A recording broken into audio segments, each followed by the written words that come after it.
If you're wondering why I titled this video VA First, Veteran Second, Biden-Harris Legacy, that's because that's how the acting VA OIG titled his statement during the House hearing.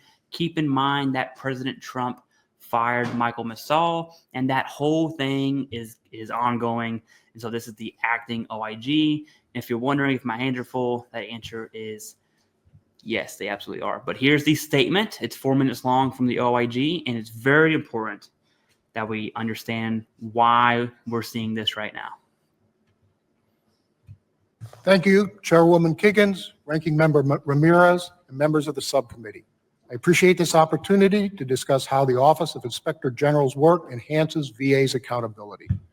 The OIG shares your goal of putting veterans first, and we do that by conducting effective, independent oversight of VA so it can better serve veterans, their families, survivors, and caregivers. In fiscal year 2024, our office released more than 300 oversight publications with over 1,100 recommendations to VA. We made nearly 250 arrests and secured 179 convictions. We had a monetary impact of more than $6.5 billion in addition to the invaluable work of our healthcare inspectors who enhance patient care and safety. These efforts to improve benefits and services for veterans and their families would not be possible without the funding and support we receive from Congress. The engagement of VSOs and other stakeholders has also been crucial to our success. In addition, we have a strong collaborative relationship with GAO, and we coordinate our efforts with them to promote more consequential oversight. In my written testimony, I lay out the 5 principles that the OIG has determined are foundational to accountability and provide examples of each. First, there must be strong governance and clarity of roles and responsibilities. We have found tension between the VA office with policy and oversight functions and the leaders in the field who are not accountable to those offices. In other cases, staff do not fully understand their roles and responsibilities, due in part to outdated or conflicting guidance. In layman terms, the VA is doing what they want to do because they don't know what they're supposed to do, is essentially what he's saying. Several of our healthcare inspections identified facilities where leaders did not act on known issues, resulting in greater risk to patients or delays in veterans receiving care. Second, there must be adequate and qualified staff to carry out clear duties. VA faces staff vacancies in key occupations, especially within VHA. These long-standing shortages make it challenging for VA to carry out some programs and functions. When implementing new programs, staff often must navigate rapidly changing guidance. For processing VA benefits, the resulting confusion can affect the amount of money and services veterans receive. Third, VA needs updated IT system and effective business processes. VA is modernizing significant systems critical to its operations.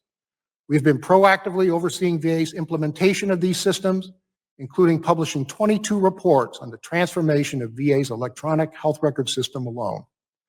Our work has identified poor planning, billions of dollars in unanticipated costs, patient safety issues, low user acceptance, and gaps in functionalities, making it difficult for personnel to efficiently do their jobs.